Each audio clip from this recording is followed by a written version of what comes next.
You are not held back by your circumstances. You are held back by a story you wrote at age 9 and have been defending ever since. That's not an insult. It's actually impressive, in a bleak sort of way. You took a handful of experiences, most of them involving adults who were figuring things out themselves, and you constructed an entire operating manual for how life works. What's possible? What's for you? What kind of person you are? And then you spent the next several decades behaving in ways that proved you right. The mind is efficient like that. It doesn't care whether the story is accurate. It cares whether the story is consistent. Here's what this book is about. Not positive thinking, not visualization boards, not the kind of self-help that asks you to repeat phrases in the mirror until you believe them. That approach fails because it tries to paint over the wall without ever checking what's underneath. And what's underneath is always the same thing. A set of beliefs you didn't consciously choose, operating at a level you rarely examine, quietly steering every decision you make. What we're doing here is different. We're going underneath. You're going to see exactly how your belief system was constructed, why it's been so convincing, and why intelligence has almost nothing to do with whether it's accurate. Smart people have devastating limiting beliefs. Educated people. Successful by some measures people. The beliefs don't care about your credentials. We'll move through the psychology of identity, emotional state, attention, and the strange mechanics of how humans create their own reality. Not through mysticism, but through focus, interpretation, and the stories that run on a loop in the background. I'll be direct with you throughout. Not harsh. Direct. There's a difference.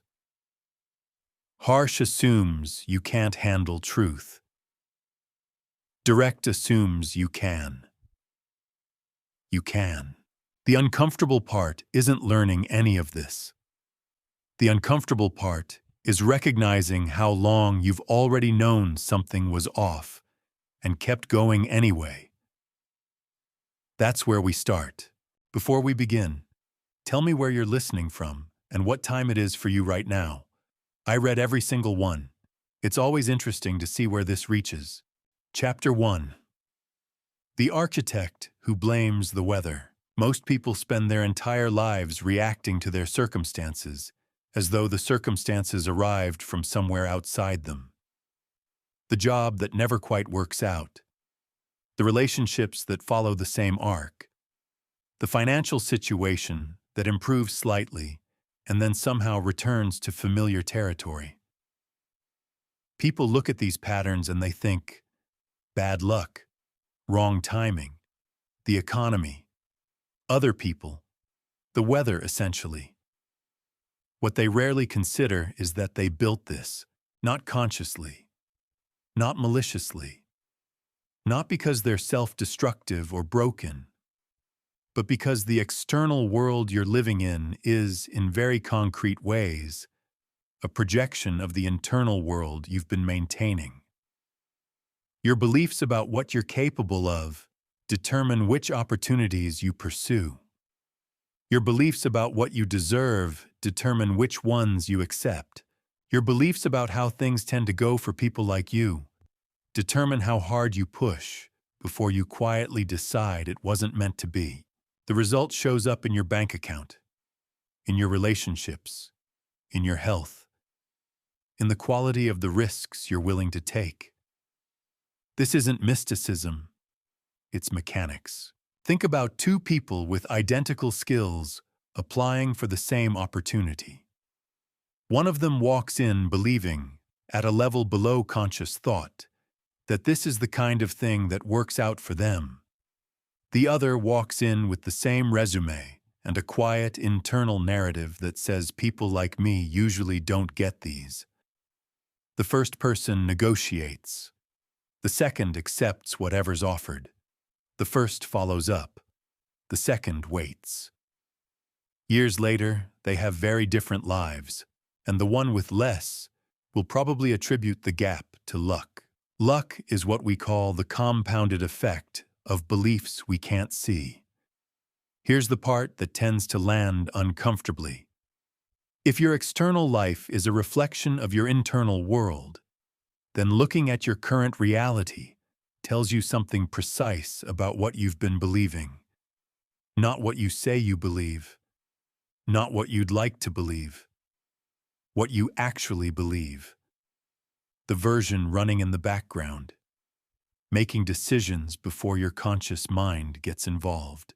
Your bank account isn't a judgment. It's a readout. Your relationship history isn't a verdict on your worth. It's a record of your beliefs about what you deserve and what love looks like when it shows up. Your career isn't proof of what you're capable of. It's evidence of what you've been willing to attempt. This distinction matters enormously because most people are trying to change the readout without touching the program. They want different results while maintaining identical internal conditions. They want a different printout from the same printer. And every time it doesn't work, every time the new job or the new relationship or the new financial strategy produces the same familiar outcome, they add that experience to their pile of evidence that change isn't really possible for them. The loop closes tighter. I've watched intelligent people do this for years. Run the same pattern, get the same result, and then refine their explanation for why the result was inevitable. They become expert historians of their own limitation. They can tell you exactly why it didn't work, in convincing detail, with supporting evidence. What they can't tell you is why they keep expecting different results from the same internal conditions. You are not a passive recipient of your life. You are its architect. The problem is that most of the architecture was designed a long time ago by a younger version of you, working with incomplete information, under conditions you'd never choose now. And the blueprints have been running so long, they feel like reality. They're not reality. They're a design that can be changed, but you can't change a design you haven't acknowledged. You can't renovate a structure you keep insisting was built by someone else. The first move, the one everything else depends on, is taking honest inventory. Not brutal self-criticism, not a performance of accountability, honest inventory. Looking at the areas of your life where the results don't match your stated desires and asking a different question than the one you've been asking. Not, why does this keep happening to me? But, what do I actually believe about this area of my life? And how has that belief been directing my behavior so consistently that these results make complete sense? That question is harder. It's also the only one worth asking. Because once you can see the architecture, you can change it. Once you understand that your external world is downstream of your internal world, you stop trying to fix the river while leaving the source untouched. The weather isn't doing this to you. You built the house.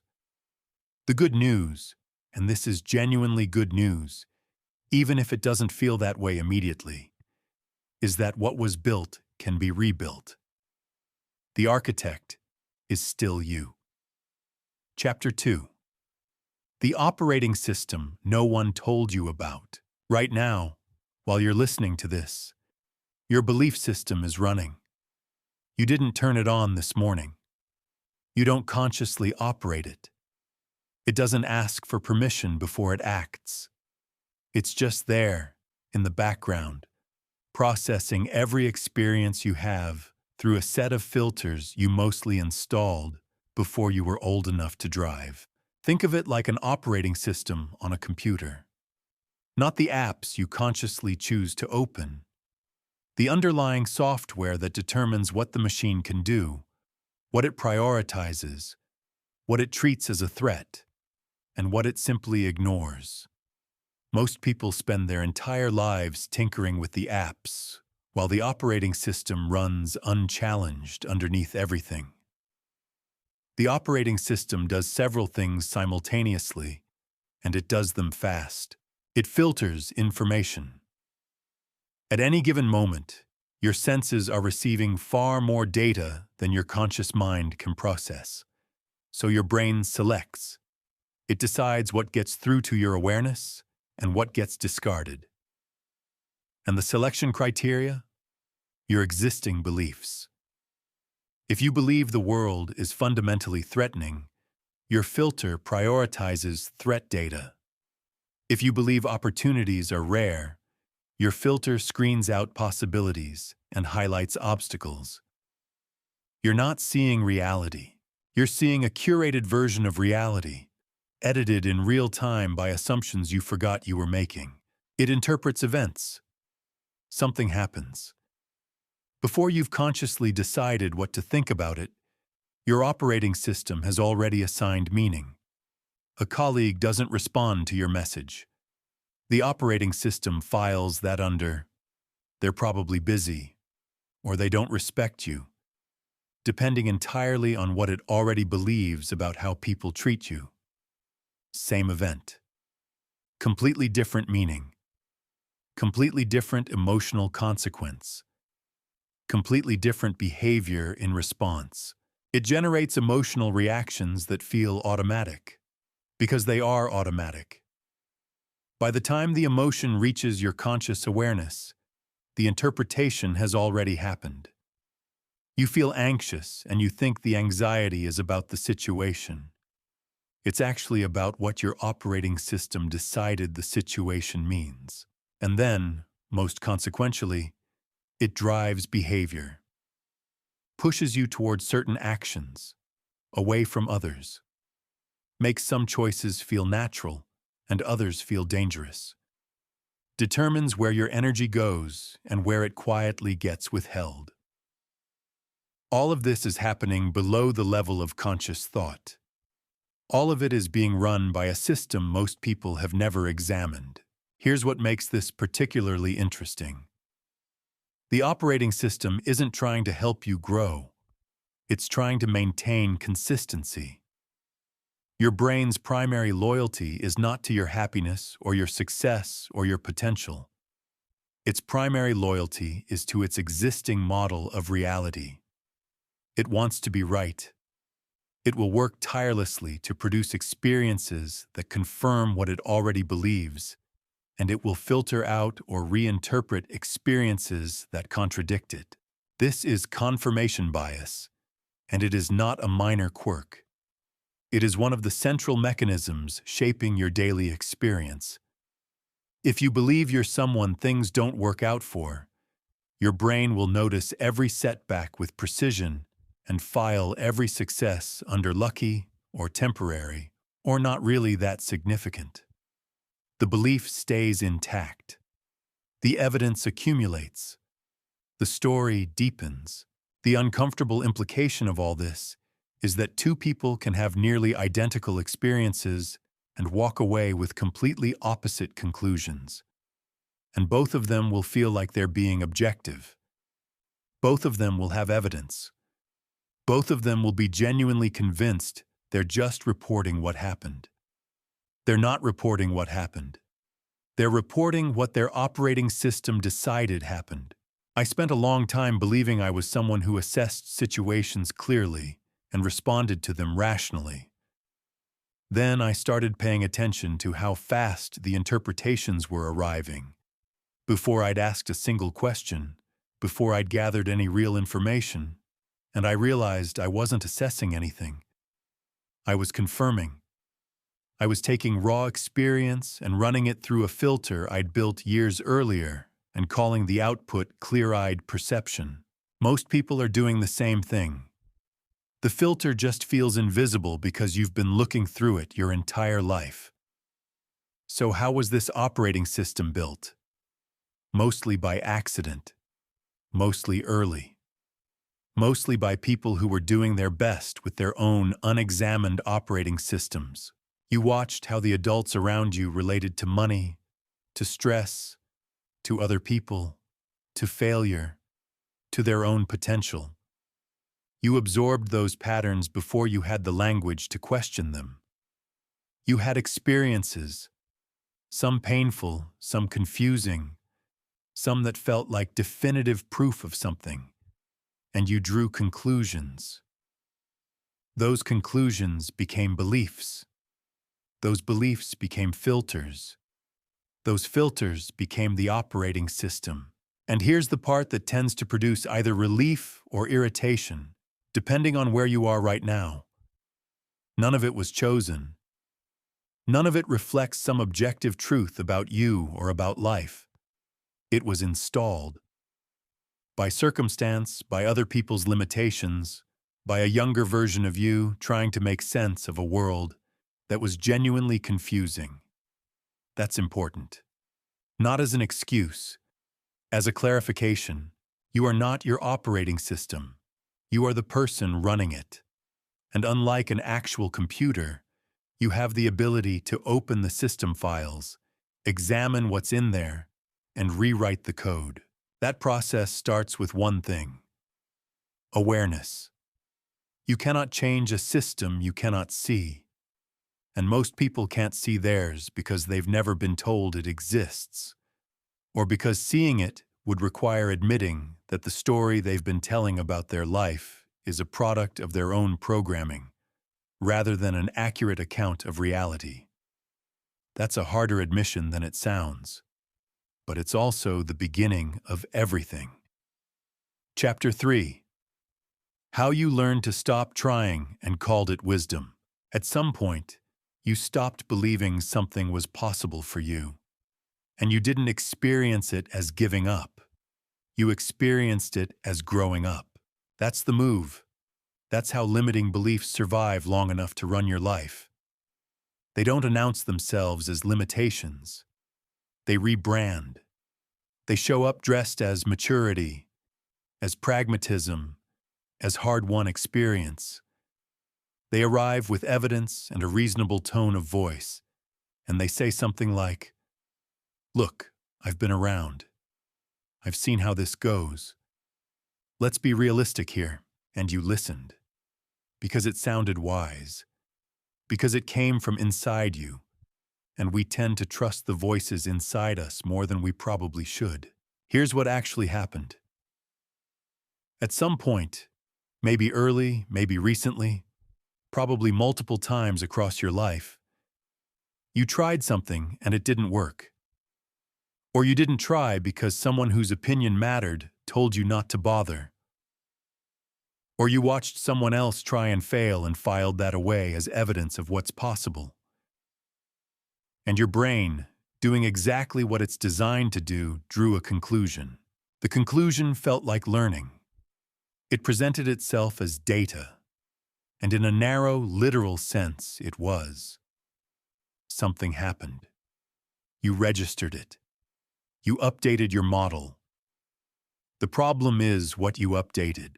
You didn't just learn that a specific approach didn't work in a specific situation. You learned something much broader.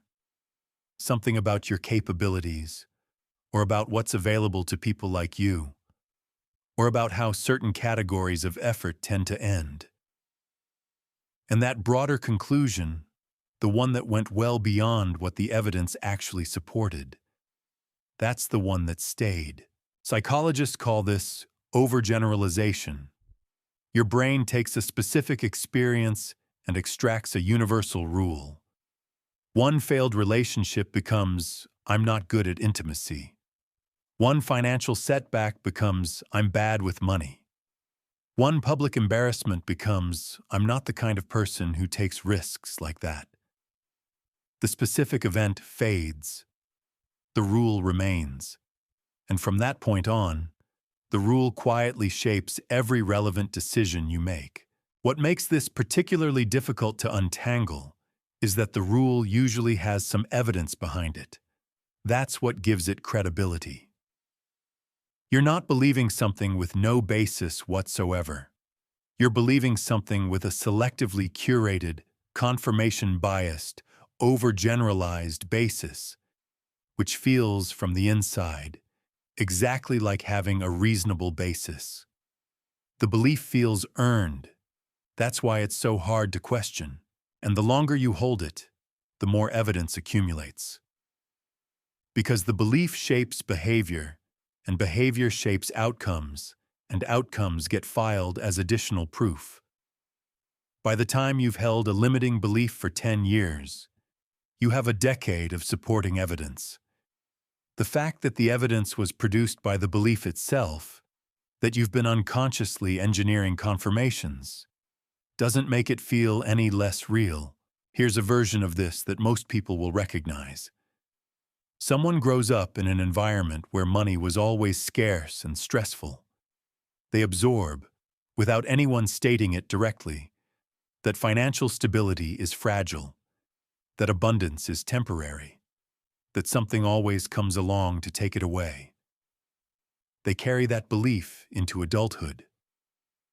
And then, not because the universe is conspiring against them, but because the belief shapes every financial decision they make, they find that money remains scarce and stressful. The belief was right. Of course it was right. It made itself right. The belief doesn't feel like a belief at that point. It feels like reality.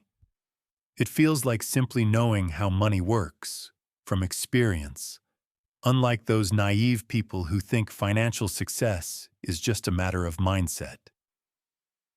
That last part is important. Limiting beliefs don't just survive by feeling true. They survive by making you feel sophisticated for holding them. Cynicism masquerades as intelligence. Resignation masquerades as acceptance. The decision to stop trying masquerades as wisdom. And the people who haven't given up yet? They look naive, uninformed, like they just haven't learned what you've learned. I've caught myself doing this. Watching someone pursue something I'd quietly decided was unrealistic, and feeling a kind of patronizing concern for them.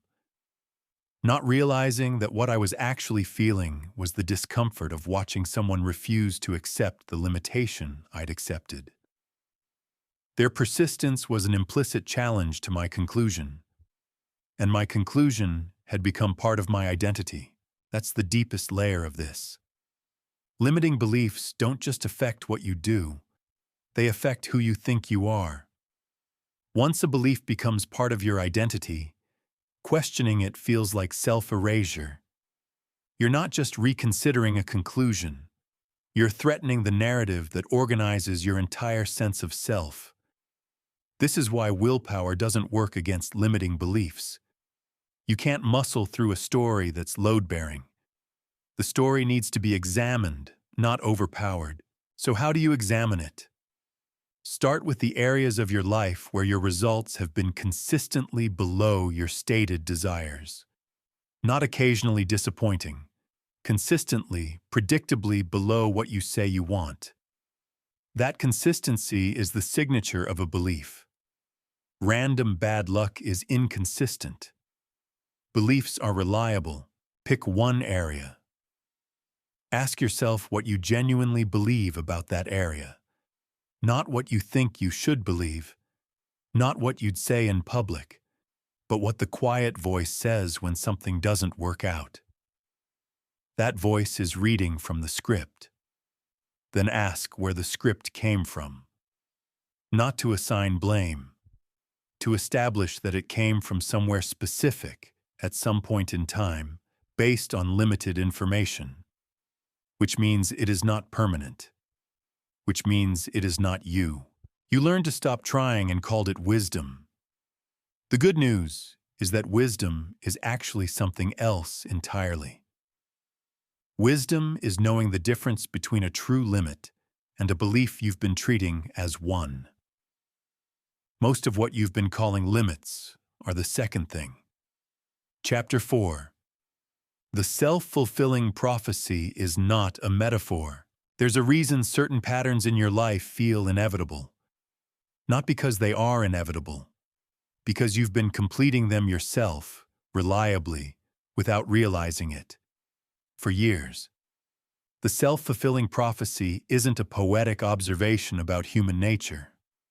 It's a precise description of a psychological mechanism that runs continuously in real time inside you. Here's the mechanism. You hold a belief. The belief shapes what you notice. What you notice shapes how you interpret events. How you interpret events shapes how you feel. How you feel shapes what you do. What you do produces results. The results confirm the belief. The belief strengthens. The cycle repeats. That's it. That's the whole loop. And it runs so smoothly, so automatically, that most people never see it as a loop at all. They just see the results at the end and conclude, "See, I was right. I knew this was how it would go. You weren't right. You were thorough. Let's make this concrete." Take someone who believes, at a level they'd never say out loud, but genuinely feel, that they're not the kind of person others take seriously. Watch what happens in a professional setting. They enter a meeting with that belief running quietly underneath. They speak slightly less confidently than they're capable of. They hedge their ideas. They read neutral expressions on others' faces as skepticism. They pull back before they've fully made their case. They don't follow up on an idea that got a lukewarm initial response. The result? Their idea doesn't gain traction. Others don't push for it. And the person walks away with a fresh piece of evidence. "See, nobody takes my ideas seriously. Nobody decided not to take them seriously." The belief did most of the work. This is why the self-fulfilling prophecy is so durable. The person experiencing it genuinely believes they're responding to reality. They're not manufacturing the experience. They're not consciously sabotaging themselves. The mechanism is completely invisible from the inside. It feels like accurate perception, followed by reasonable response, followed by predictable outcome. What it actually is, belief expressed through behavior, producing confirming evidence. Confirmation bias is the fuel that keeps the loop running. Your brain is not a neutral processor of information. It is an aggressive advocate for its existing conclusions. When you hold a belief, your brain actively seeks evidence that supports it and actively minimizes, dismisses, or reinterprets evidence that contradicts it. This isn't a flaw exactly. It's efficiency. Your brain doesn't want to reevaluate its entire model of reality every time something ambiguous happens. So it defaults to find the reading that fits what we already know. Most of the time, this works fine. When the belief is accurate and useful, confirmation bias just keeps you operating smoothly. When the belief is inaccurate and limiting, confirmation bias becomes the mechanism that keeps you trapped. Here's what makes this worth sitting with. You have been collecting evidence your entire life, enormous amounts of it. Rich, detailed, emotionally vivid evidence for whatever you believe about yourself and the world. And it all feels real. It all feels like it counts. Because it happened. Because you experienced it. What you haven't been accounting for is the selection process. Your brain didn't collect all the evidence. It collected the evidence that fit.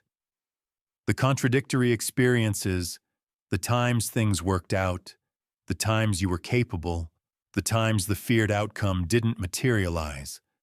Those got filed differently, minimized, attributed to luck, treated as exceptions that don't affect the general rule. The general rule stays intact.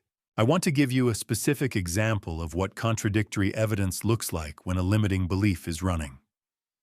Someone who believes they're fundamentally unlucky in business has a venture that succeeds. Does the belief update? Rarely. What happens instead is a quiet reinterpretation. That was a special circumstance. The timing happened to be right.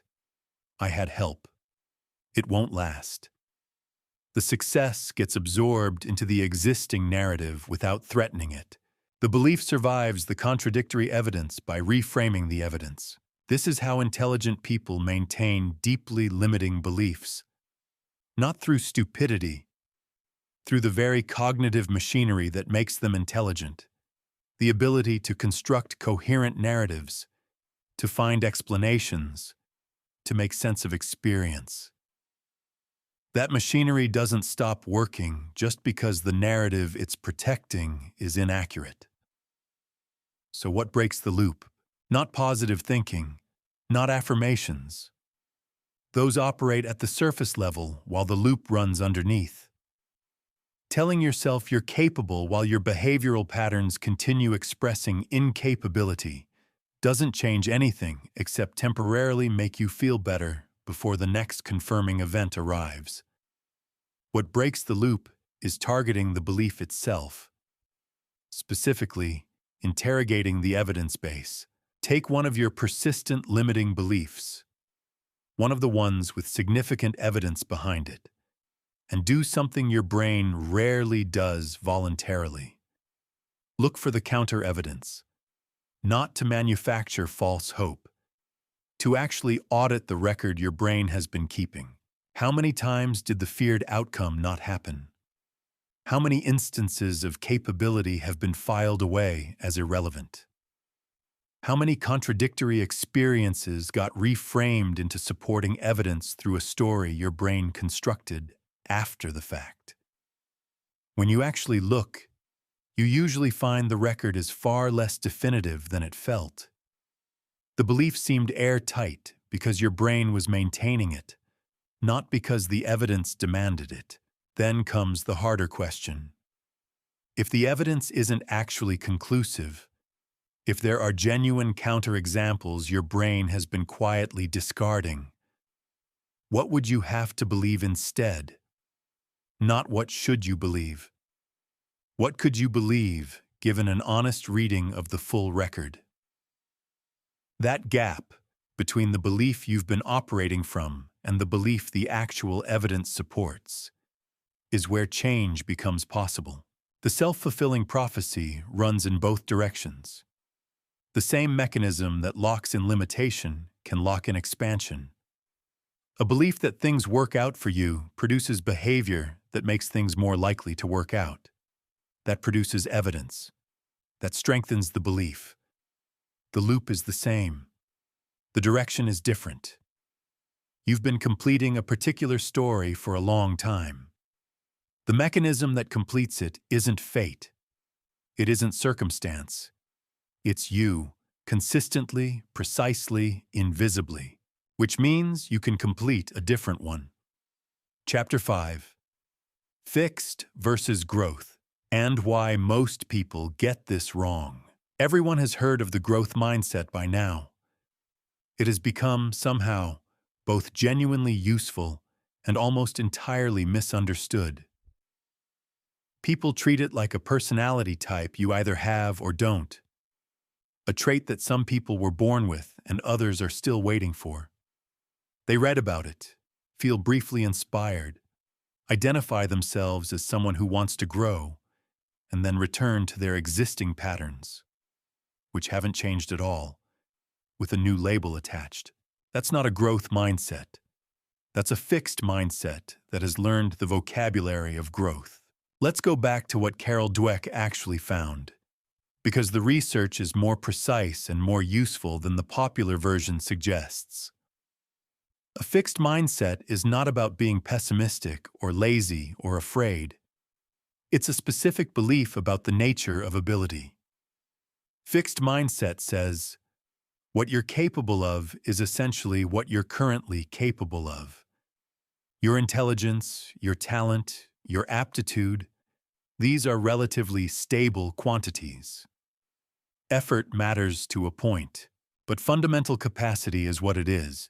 A growth mindset says, current ability is a starting point, not a ceiling. Capacity can be developed, intelligence can be expanded, skills can be built from scratch. What you can't do yet is meaningfully different from what you can't do ever. These are not personality types. They are beliefs. And like all beliefs, they were formed somewhere, for reasons that made sense at the time, and they can be changed. Here's what the popular version of this conversation usually skips. The fixed mindset didn't develop randomly. It developed as a rational response to a particular kind of environment. Think about how most people were educated. Grades assigned to your intelligence, publicly, repeatedly, over years. Performance compared directly to peers. Failure treated as revealing rather than instructive. The implicit message, delivered constantly. Your results tell us who you are. Not what you've learned so far. Not where you are in a process. Who you are, as a fixed fact. Under those conditions, a fixed mindset is not irrational. It's adaptive. If failure reveals your fundamental inadequacy, then avoiding failure becomes a reasonable survival strategy. If your intelligence is a fixed quantity being measured rather than a developing capacity being trained, then effort becomes risky. Because trying hard and still failing is far more damning than not trying and maintaining the excuse. The fixed mindset protects something. That's worth understanding. Not because protecting it is useful, it usually isn't, but because you cannot dismantle a defense mechanism you haven't understood. People with deeply fixed mindsets don't need to be challenged. They need to understand why the mindset was installed in the first place and what it was protecting them from. The fear underneath a fixed mindset is almost always the same. If I try my actual best and still fall short, what does that say about me? The fixed mindset handles this fear by ensuring you never find out. You don't try your best. You approach challenges half-heartedly, which preserves the narrative. I could have done it if I'd really committed. The possibility of full capability remains intact, theoretical, untested. That theoretical, intact capability is the fixed mindset's most valuable possession. It will sacrifice almost any actual outcome to preserve it. I've done this. Approached things with exactly enough effort to maintain the story that I hadn't really tried, so the result couldn't be definitive. It feels like self-protection. It costs you everything. Now here's where the growth mindset conversation usually goes wrong. People hear the concept and think, I just need to believe I can improve, and they start saying that to themselves. But saying it and actually operating from it are entirely different things, and the gap between them is where most people stall. Operating from a genuine growth mindset means something specific and uncomfortable. It means being willing to look incompetent during the learning process, publicly, repeatedly, without it meaning anything permanent about your capabilities. That's the actual requirement.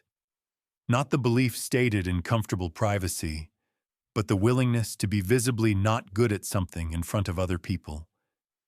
Without treating that as evidence of fixed inadequacy, most people are not willing to do that. They'll say they have a growth mindset. They'll believe they have a growth mindset. And then they'll avoid any situation where they might visibly struggle. Because the real operating belief, the one below the stated belief, is still fixed. The test of your actual mindset isn't what you say about growth and development. It's what you do when you're bad at something and someone can see it. Do you lean in or pull back? Do you treat the gap between current ability and desired ability as information or as verdict? Do you find struggling interesting or humiliating? Those responses will tell you more about your actual operating mindset than any amount of self-assessment.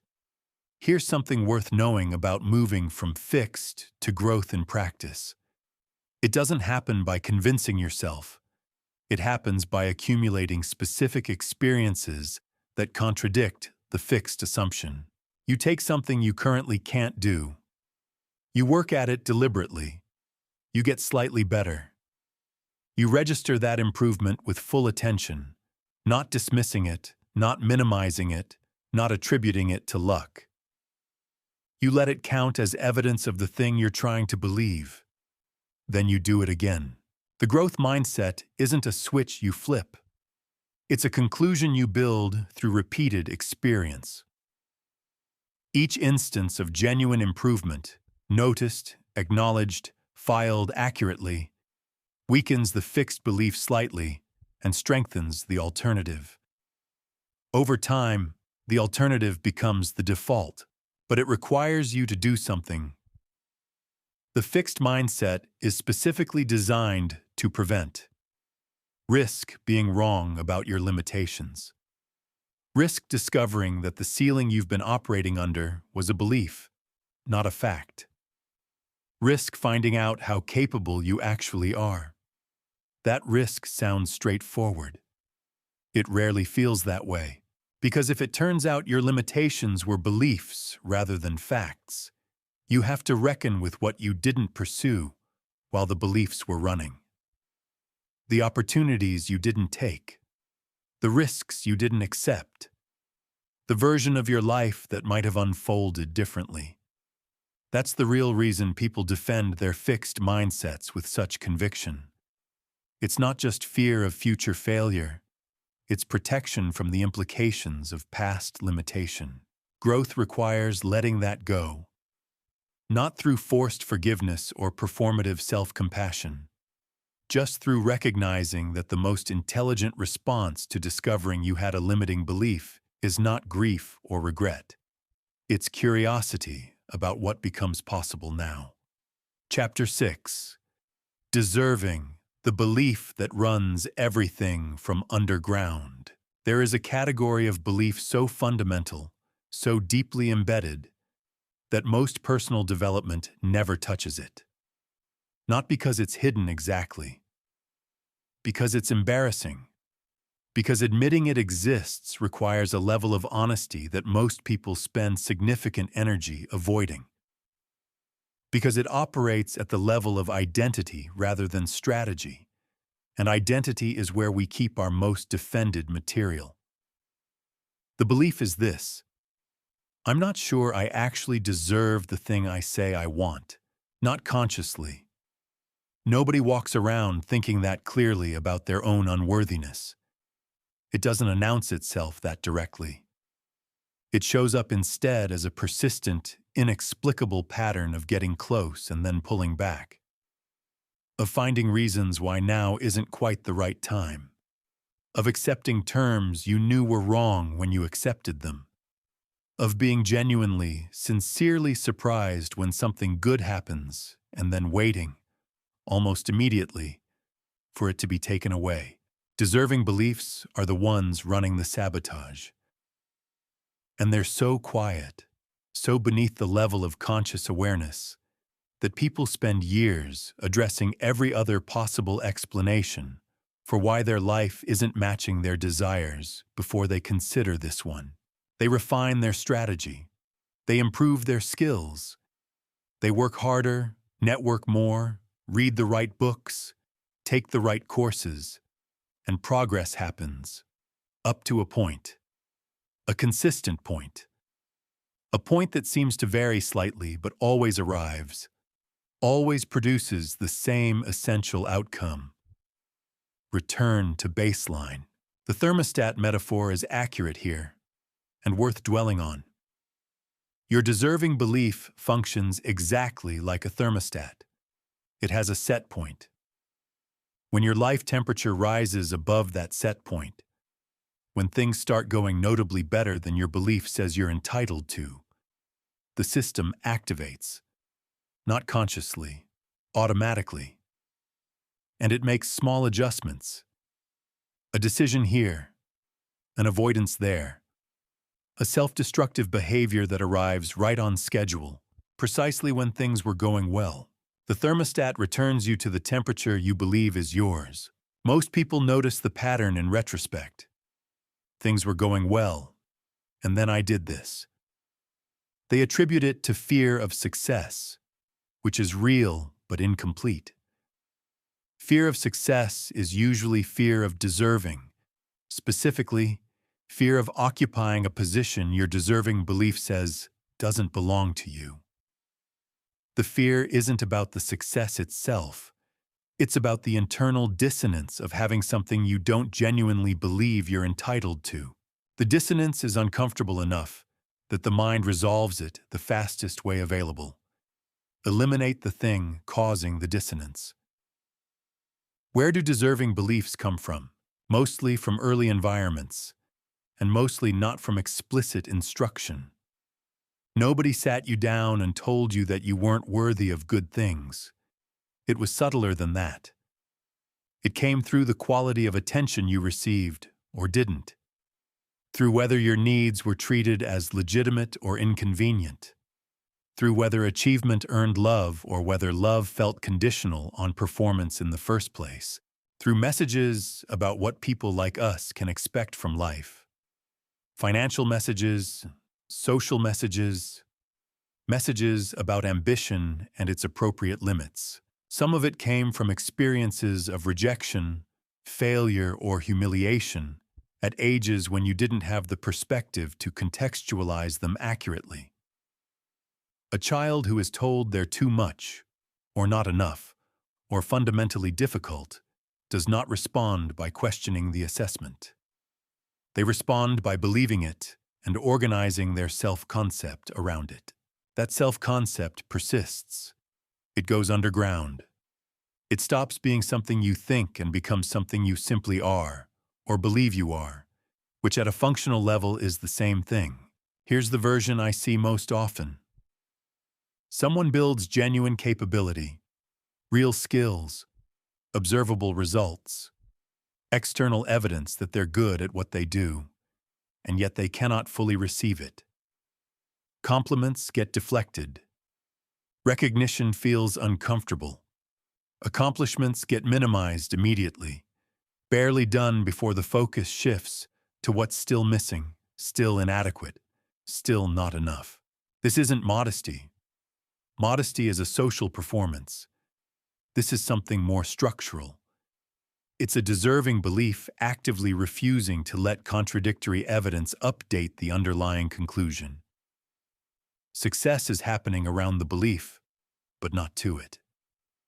The belief stays intact because every incoming piece of positive evidence gets processed through a filter that says, that doesn't really count. Not for someone like me.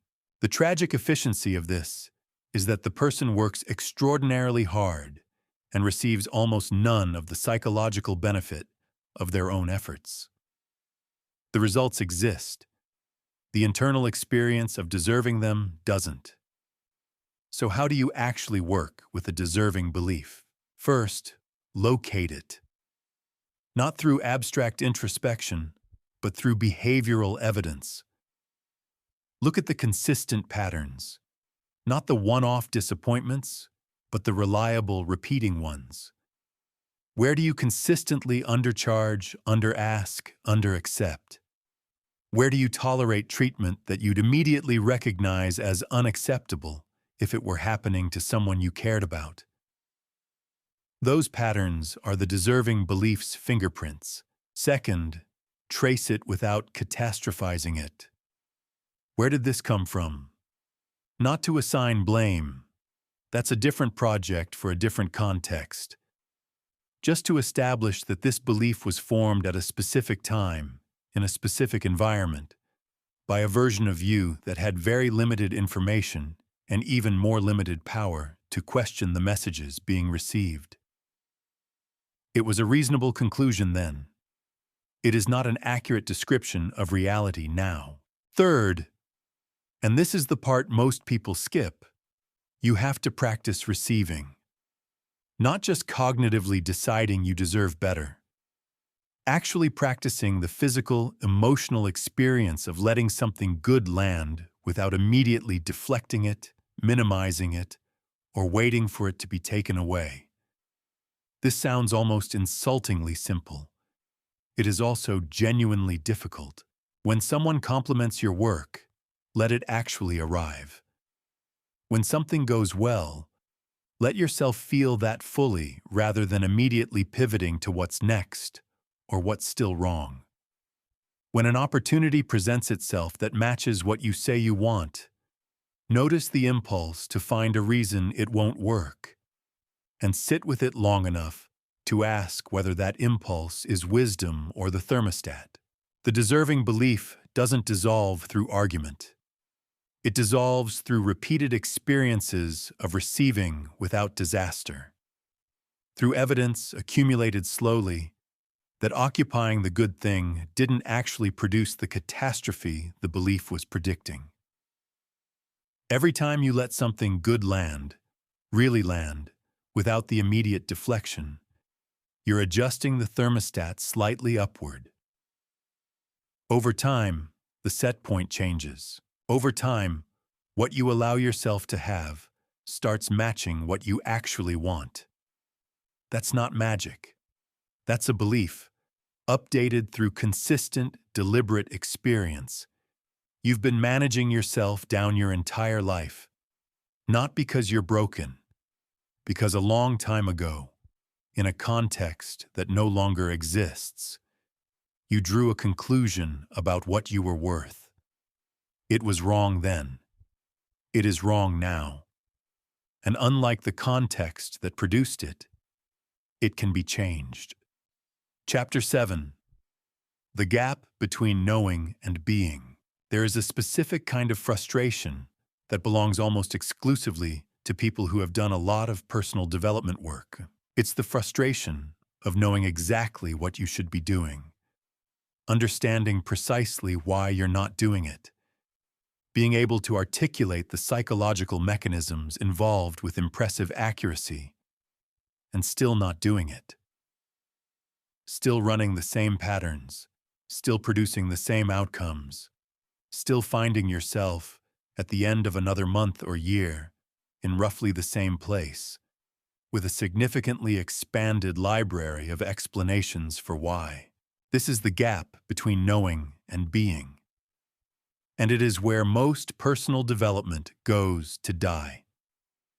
The self-help industry has a significant financial interest in keeping you in this gap. Every new book, every new framework, every new explanation of why you are the way you are generates revenue. Understanding is a product. Transformation is harder to package and harder to sell because transformation requires something that cannot be delivered through information alone. It requires identity-level change. And identity doesn't update through knowledge. Here's what's actually happening when someone accumulates understanding without changing. They're adding new content to their existing identity rather than updating the identity itself. They learn about limiting beliefs while maintaining the identity of someone with significant limitations. They learn about growth mindset while identifying as someone who struggles to grow. They learn about abundance consciousness while operating from an identity organized around scarcity. The new information doesn't replace the identity. It just sits on top of it. And when behavior is required, when a real decision needs to be made, when a real risk needs to be taken, when the moment arrives where the rubber meets the road, the identity wins. Every time. Because identity is not a belief you hold. It's a belief you are. And the force required to act against what you fundamentally are is enormous and unsustainable. Willpower can override identity for a while. This is why people succeed at behavior change briefly. The motivation is high, the willpower is available, the new behavior happens. And then the motivation ebbs, the willpower depletes, and behavior returns to whatever is consistent with the underlying identity. Not because the person is weak, because they were trying to act like a different person without becoming one. This distinction is everything. Let me give you a precise example of how identity overrides behavior change. Someone decides to start exercising regularly. They have excellent reasons. They understand the health benefits. They've read about habit formation. They set up the conditions carefully. Gym membership, workout clothes, scheduled time. And it works for a while. Then it doesn't. Then they're back on the couch, feeling guilty about being back on the couch. What happened? Not laziness, not lack of information, an identity mismatch. At the level of fundamental self-concept, they don't identify as someone who exercises. They identify as someone who is trying to exercise, which is a completely different thing. Someone who tries to exercise stops when it gets difficult. Someone who exercises finds a way through the difficulty because stopping would be inconsistent with who they are. The behavior follows the identity. It always does. So the question becomes, how do you actually change identity rather than just adding new behavior on top of old self-concept? The answer is less dramatic than most people want it to be. Identity changes through evidence, specifically through small, consistent actions that produce a new kind of evidence about who you are. Not grand gestures, not transformative moments. The accumulation of minor proof, repeated often enough, that a different self-concept is accurate. This is why the advice to act as if you already are the person you want to become is useful when understood correctly and useless when understood as performance. Acting as if as performance is just pretending. It produces a kind of cognitive dissonance that usually resolves by abandoning the performance. But acting as if, as genuine behavioral experimentation, actually doing the small things that the person you want to become would do, and then noticing that you did them, that produces evidence. And evidence, accumulated deliberately, updates identity. Every time you do the thing, you cast a vote for a new self-concept. You're not declaring yourself transformed. You're building a case. Slowly, incrementally, vote by vote. The critical piece is registering the evidence rather than dismissing it. The old identity will try to absorb these small behavioral wins without updating. It will say, "That was a one-off. That doesn't count. That was easier than the real challenges will be." You have to actively counter that tendency by acknowledging clearly and specifically what the new behavior says about who you are. Not affirmation, acknowledgement. There's a difference. Affirmation is saying something you don't yet believe in, hopes of believing it eventually. Acknowledgement is accurately noting what just happened. I did that. That's the kind of person I'm becoming. That's real data. Now here's the layer that most conversations about identity change miss entirely. You have multiple identities operating simultaneously. Your identity as a professional, as a family member, as a social being, as someone with a particular history and a particular set of capabilities. These identities interact and sometimes conflict. Change in one area often threatens adjacent identities in ways you don't immediately see. Someone who identifies as the responsible, reliable, always available one in their family system will find it mysteriously difficult to pursue the kind of focused, ambitious work that requires them to sometimes be unavailable. Not because they don't want the work, because being unavailable conflicts with an identity they've held for decades. Someone who identifies as the relatable, down-to-earth one in their social group will find it strangely uncomfortable to achieve a level of financial success that visibly distinguishes them from that group. The success is wanted. The identity threat is not. These conflicts don't usually surface consciously. They surface as resistance, as inexplicable hesitation, as the recurring sense that something always seems to get in the way right when momentum builds. What's getting in the way is identity protecting itself. The work here is identifying which identities are in conflict and being honest about which ones you're actually willing to update. Not which ones sound good to update.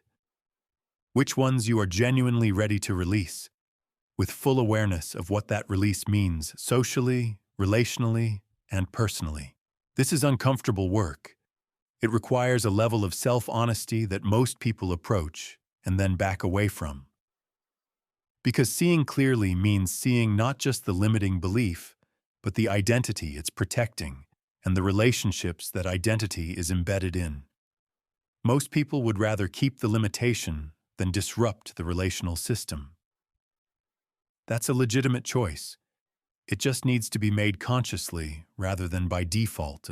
Here's what I know about the gap between knowing and being. It doesn't close through more knowing. It closes through action, specifically through the kind of action that produces identity-level evidence rather than just behavioral output. Small, consistent, acknowledged. Not the dramatic gesture, not the grand declaration.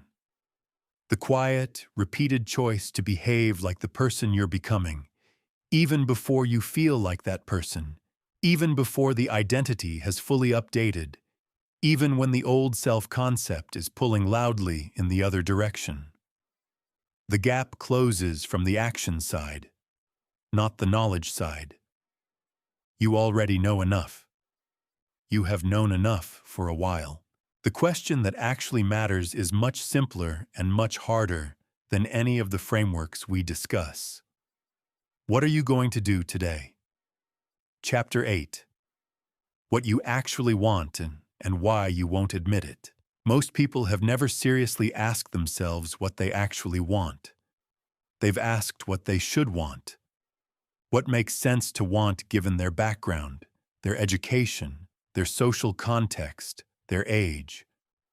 What their parents wanted for them, repackaged slightly to feel like their own desire. What their peer group is pursuing, which functions as a kind of collective permission structure for ambition. What they've seen modeled as success in the culture they grew up in. All of that, constantly, in extraordinary detail. Their own actual desires? Those get significantly less airtime. Partly because identifying what you genuinely want requires a quality of honest introspection that's uncomfortable to sustain. Partly because what you actually want often conflicts with what you've told people you want, which creates a different kind of discomfort. And partly because genuine desire is vulnerable in a way that borrowed desire isn't. If you fail to achieve something you truly wanted, that's a real loss. If you fail to achieve something you were supposed to want, the loss is more diffuse, more manageable, easier to reframe. Genuine desire has skin in the game. That makes it frightening to admit. So people pursue the borrowed version, the socially approved goal, the one that sounds right in a sentence, that generates the correct responses when mentioned at gatherings, that comes with a clear metric and a recognizable finish line. And they work toward it with varying degrees of commitment, and sometimes they achieve it. And then they encounter the particular emptiness that arrives when you get the thing you wanted and discover you didn't actually want it. That emptiness is information. It's expensive information, but it's information. Here's the psychological mechanism underneath this. Every goal you pursue is actually a pursuit of a feeling. Nobody wants money. They want what money represents emotionally. Security, freedom, status, the ability to stop worrying about certain things. Nobody wants the prestigious title. They want the recognition, the sense of contribution, the feeling of being seen as capable and significant. Nobody wants the relationship in the abstract. They want the specific emotional experience, connection, comfort, being known, feeling chosen. The goal is the vehicle. The feeling is the destination. When people don't examine this layer, when they stay at the level of the external goal without asking what emotional state they're actually pursuing, they end up in one of two failure modes. The first, they achieve the goal and find it doesn't deliver the feeling they were expecting because they were pursuing the wrong vehicle for the right destination. The money arrives and the anxiety doesn't leave. The title is achieved and the feeling of significance doesn't materialize. The relationship begins and the loneliness persists. The second failure mode is more common and less visible. They pursue goals that aren't even aimed at the right destination. They're chasing feelings they've never clearly identified, through means they selected by default, toward outcomes that were never really theirs in the first place. This is how people end up successful by every external measure and quietly miserable. Not because success is hollow, it isn't when it's the right kind, but because they optimized for the wrong output and then arrived at the output and found the internal experience they were actually after wasn't there. The work of getting clear on what you actually want has two layers, and both of them require honesty that most people actively avoid. The first layer is the external goal. What do you genuinely want your life to look like? Not what sounds impressive. Not what would make specific people proud or envious. What would actually make you feel like your time here was well spent? This question is harder than it appears, because the borrowed desires have been running so long, they've learned to sound like genuine ones. You have to hold the question longer than is comfortable, and wait for an answer that feels different from the usual response. Quieter, more specific, slightly embarrassing in its simplicity or its scale. Sometimes what people actually want is smaller than what they've been performing. They've been chasing enormous external goals because wanting something modest felt like settling, felt like an admission of limited potential.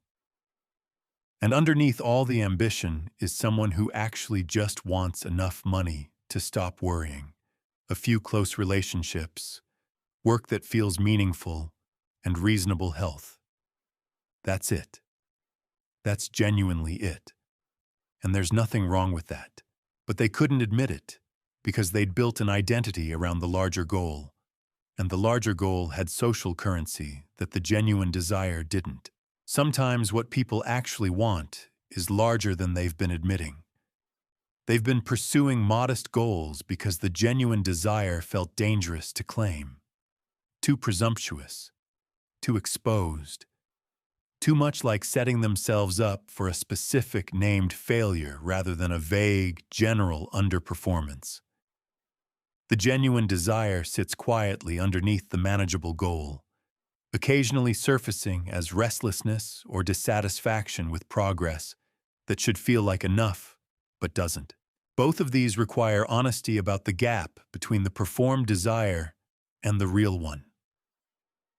The second layer is the emotional destination.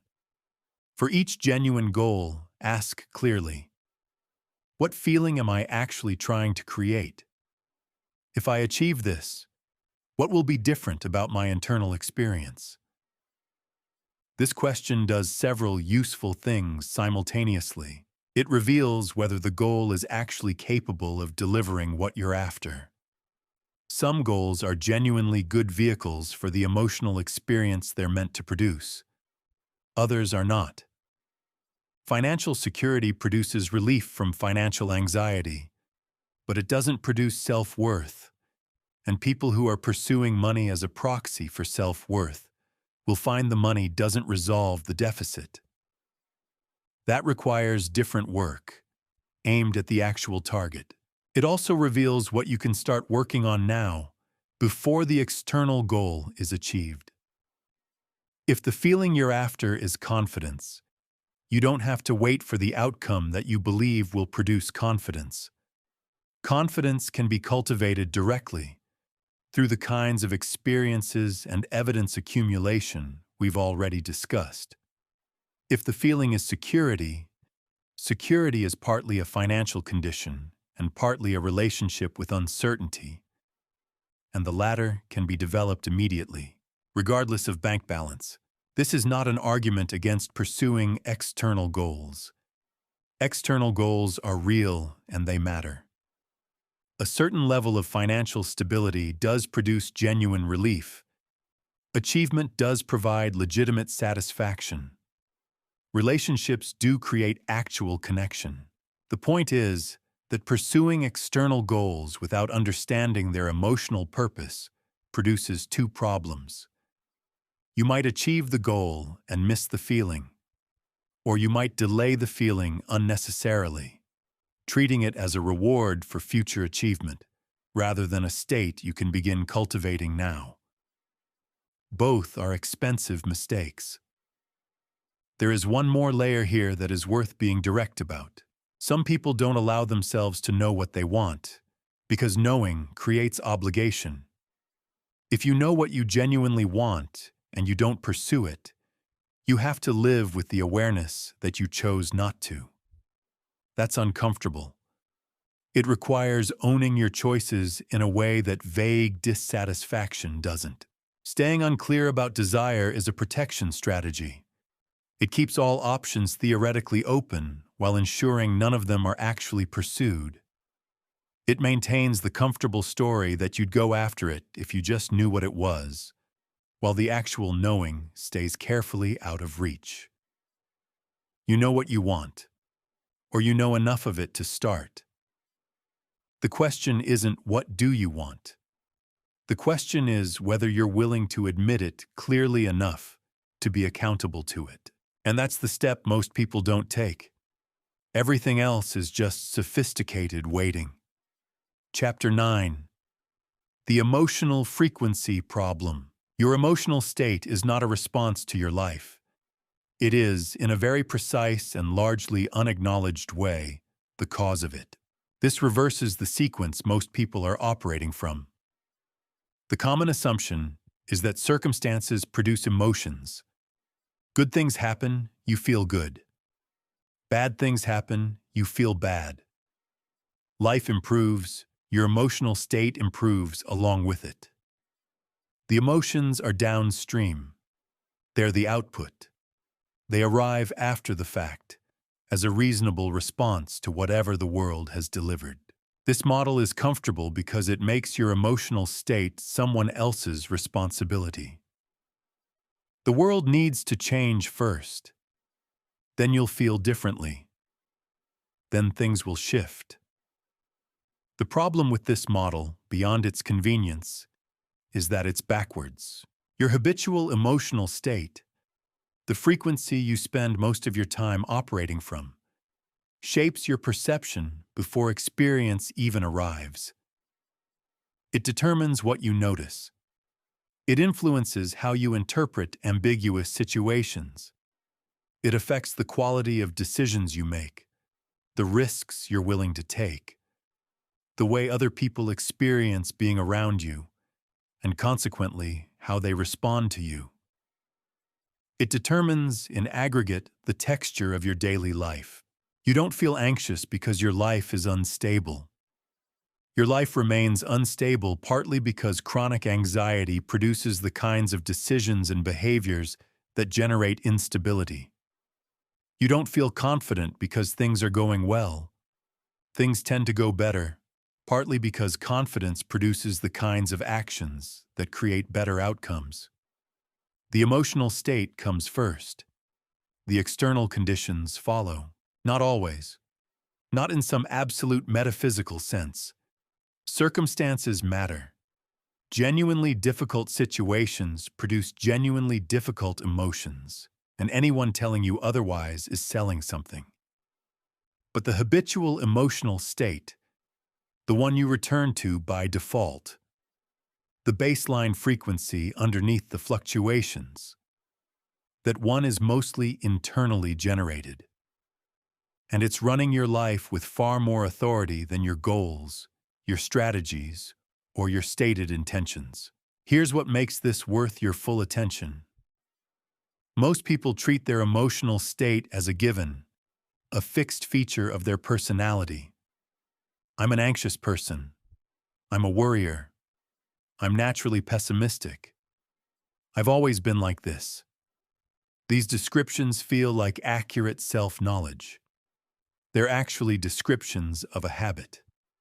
A deeply grooved, long-practiced, neurologically reinforced emotional habit. But a habit nonetheless. Habits can be changed. Emotional habits are harder than behavioral ones, but the mechanism is identical.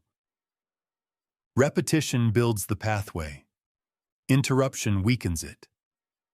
Consistent practice of a different pattern gradually makes the different pattern the default. The question is what you're consistently practicing. Most people are, without intending to, practicing low-frequency emotional states with extraordinary discipline. Worry gets practiced for hours daily. Detailed, elaborate, highly specific rehearsals of scenarios that haven't happened and mostly won't. Resentment gets revisited and reinforced across months and years with a consistency that would be impressive if directed toward almost anything else. Anxiety about the future, regret about the past, dissatisfaction with the present.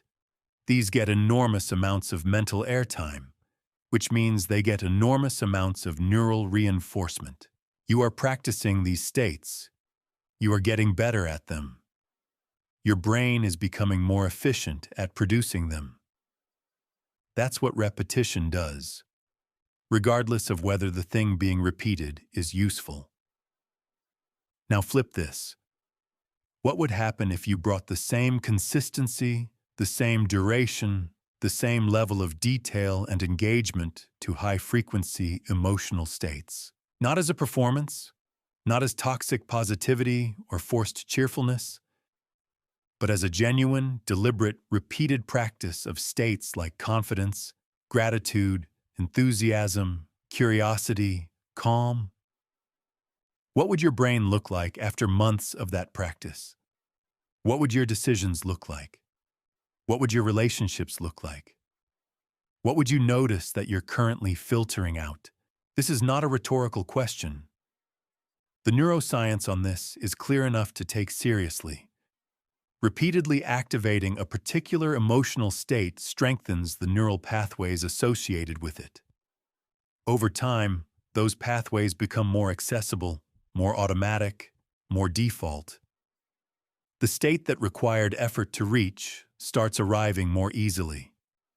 The state you used to live in starts feeling unfamiliar.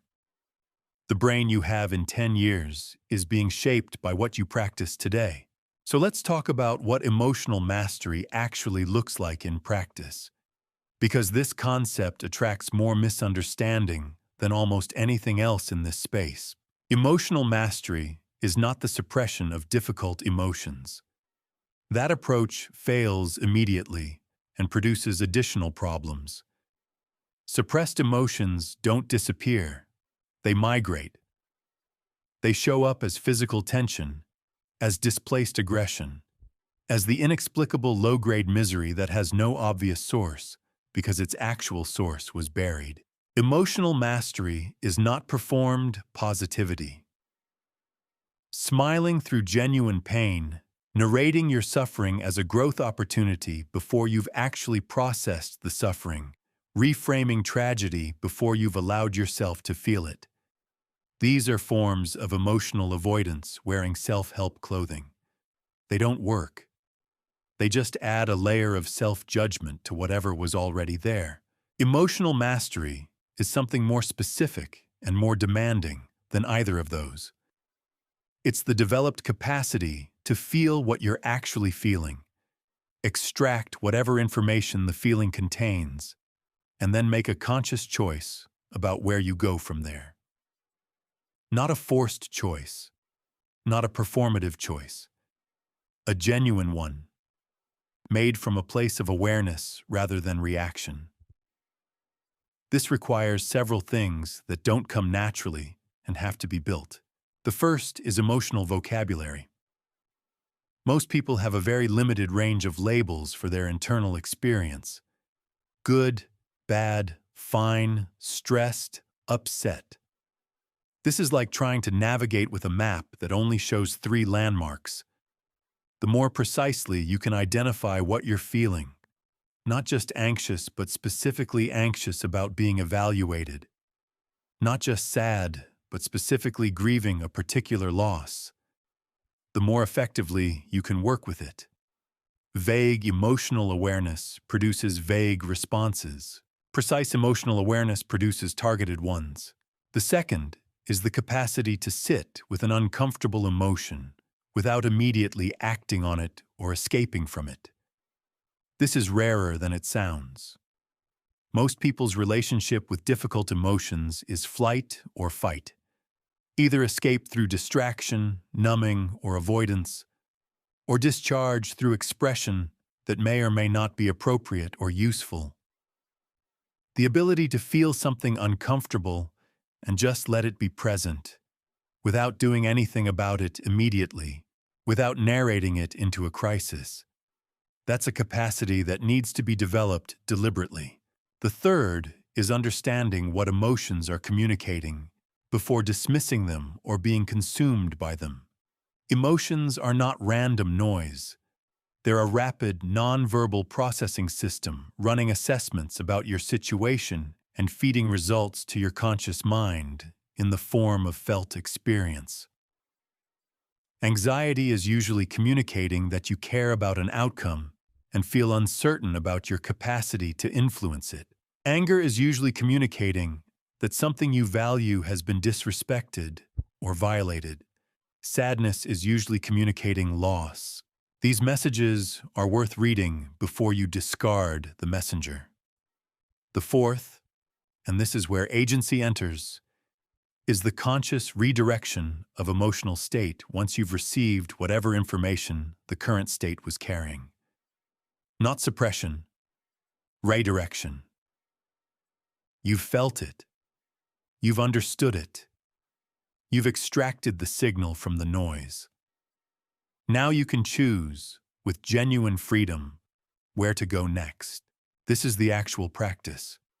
Not maintaining permanent positivity, not achieving some transcendent state beyond human emotional experience, just developing enough awareness, enough vocabulary, enough tolerance for discomfort, and enough understanding of the messaging system that you're not simply being dragged along by whatever state arrives. You have a relationship with your emotional life. The only question is whether you're a participant in it or just a recipient. One more thing worth saying clearly. The people around you are part of this equation in ways most people significantly underestimate. Emotional states are genuinely contagious. Not metaphorically. There are actual neurological mechanisms through which you absorb and mirror the emotional states of people you spend significant time with. Your baseline frequency is being influenced continuously by the baseline frequencies of your social environment. This is not an argument for ruthlessly curating your relationships or abandoning anyone who isn't relentlessly positive. It's an argument for honesty about the emotional cost of certain relationships and the emotional benefit of others. Some relationships are genuinely nourishing. They leave you feeling more capable, more clear, more like yourself at your best. Others are reliably draining. Not because anyone is malicious, but because the emotional frequency they operate from pulls yours downward through sustained proximity. Being honest about this doesn't require dramatic action. It just requires consciousness about where you're investing your limited time and attention, and what that investment is returning emotionally. Your emotional frequency is your most consequential daily output. Not your productivity, not your performance. The frequency you broadcast through every interaction, every decision, every moment of quiet. That is what is shaping your life from the inside out. Most people manage it accidentally. The ones who don't are living very differently. Chapter 10. The attention muscle. Your ability to focus is in worse shape than you think. Not because you're lazy or undisciplined, because you have been operating inside an environment specifically engineered to destroy sustained attention for years, without doing anything deliberate to counteract it. The average adult now struggles to maintain focused attention on a single thing for more than a few minutes before the pull toward distraction becomes overwhelming. This is not a character flaw. It is the predictable outcome of a sustained, professionally designed assault on your capacity for concentration. Every notification, every algorithmically optimized feed, every platform built around variable reward schedules, the same mechanism that makes slot machines compelling, has been training your attention toward fragmentation, toward the short, the immediate, the stimulating, away from the sustained, the deep, the effortful. And here's what that costs you. Beyond the obvious productivity implications, your attention is the mechanism through which everything we've discussed in this book actually operates. Your ability to examine your beliefs requires sustained attention. Your ability to shift your emotional state requires the capacity to hold awareness on something long enough for the shift to occur. Your ability to visualize, to set clear intentions, to notice the evidence that contradicts your limiting beliefs, all of it requires an attention system that can stay directed long enough to do the work. When your attention is fragmented, your inner life becomes reactive rather than directed. You're not steering. You're being carried by whatever current is strongest in any given moment, which is usually whichever stimulus is most immediately compelling, which is almost never the thing that serves your actual development. The fragmented mind is also, not coincidentally, a more anxious one. A significant portion of what people experience as anxiety is actually the discomfort of an attention system that cannot rest on anything long enough to process it fully. Thoughts arrive, get partially processed, get interrupted, resurface unresolved, stack up. The mental backlog produces a low-grade sense of overwhelm that most people have simply accepted as the normal texture of modern life. It isn't normal. It's a symptom. Meditation is the corrective. And I want to be precise about what meditation actually is, because the popular conception of it has accumulated enough mystical freight to put off the people who need it most. Meditation is attention training. That's it. You are not trying to achieve a blank mind. You are not attempting to access transcendent states of consciousness. You are not required to sit in a specific position, hold a specific posture, follow a specific tradition, or believe anything in particular. You are practicing one skill, noticing where your attention is and deliberately redirecting it. That's the entire practice. The mechanism is straightforward. You choose an object of attention, typically the breath, because it's always present and requires no equipment. You place your attention on it. Your mind wanders, because that's what minds do, especially undertrained ones. You notice the wandering. You redirect attention back to the breath. You repeat this process for a defined period. Each redirect is a repetition, a single mental bicep curl. The strengthening happens in the act of returning, not in the act of staying. This means that a meditation session full of wandering and returning is not a failed session. It's a session full of repetitions. The person whose mind wanders 50 times and returns 50 times is getting more training than the person whose mind wanders twice. Most people quit meditation because they believe the wandering mind means they're doing it wrong. This is the opposite of accurate. The wandering mind is the weight you're lifting. Without it, there's nothing to train against. What changes with consistent practice is not that the mind stops wandering. It's that you notice the wandering sooner. The gap between distraction and awareness shrinks. You catch yourself earlier, and that capacity to notice quickly when your attention has drifted and return it deliberately transfers directly to every area of your life. You catch yourself in a limiting belief pattern sooner. You notice an unproductive emotional state earlier before it has gathered momentum. You recognize when you're operating on autopilot in a conversation, a decision, a habit. The awareness that meditation develops is not confined to the meditation session. It bleeds into everything. This is the real value, and it's almost never discussed in the literature on meditation, which tends to focus on stress reduction and relaxation. Real benefits, but secondary ones. The primary benefit is metacognitive. You develop the ability to observe your own mental processes rather than being entirely inside them. You become, gradually, someone who watches their thoughts rather than someone who simply is their thoughts. And that observer position, that small but crucial gap between stimulus and response, is where every meaningful choice in your life actually gets made. Without it, you're not making choices. You're executing conditioned responses and calling it free will.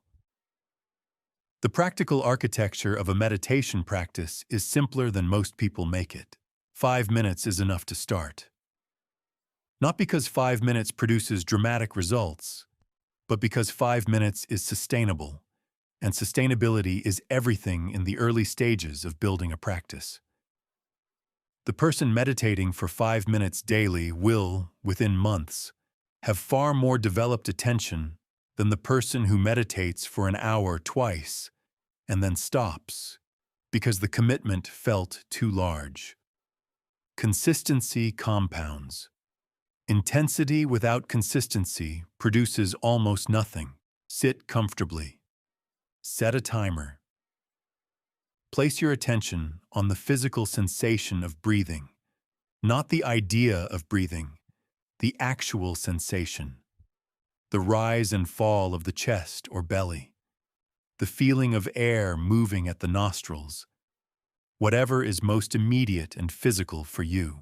When your attention leaves, and it will leave repeatedly and immediately, notice that it has left and return it, without judgment, without a story about what the wandering means. Just, attention wandered, attention returned.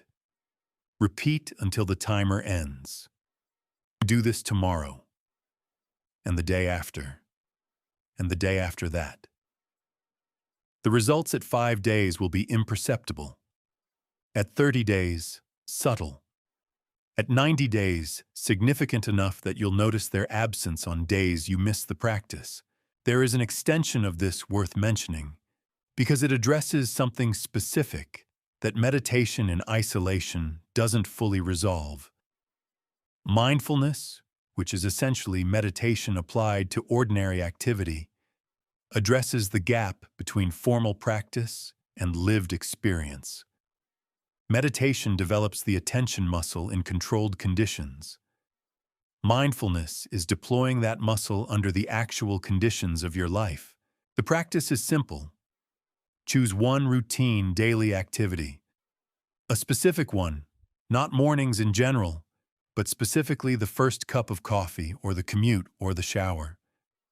And during that activity, practice full sensory presence, not thinking about the activity, being in it. Every texture, temperature, sound, sensation. When your mind leaves, to plan, to replay, to anticipate, you notice and return. Same mechanism as formal meditation, applied to real conditions. This practice does something specific that's worth naming. It breaks the autopilot that governs most of daily life. The majority of what you do each day, you do without being there for it. You're physically present and mentally elsewhere. Your body moves through the morning routine, while your mind rehearses a conversation from yesterday or a meeting happening later. Entire hours of your life pass without you actually inhabiting them. This is not just philosophically unfortunate. It has direct practical consequences. Decisions made on autopilot default to existing patterns. Conversations conducted while mentally elsewhere miss the actual information being communicated. Opportunities present themselves to someone who isn't paying attention and get walked past without recognition. Presence isn't a spiritual luxury. It's a practical requirement for living with any degree of intentionality. There's one more dimension of attention worth addressing, because it's the one most people resist most strongly: single tasking. The belief that multitasking is an effective way to operate has been so thoroughly dismantled by cognitive science that it barely warrants discussion, and yet people continue to multitask with evangelical commitment. The research is unambiguous.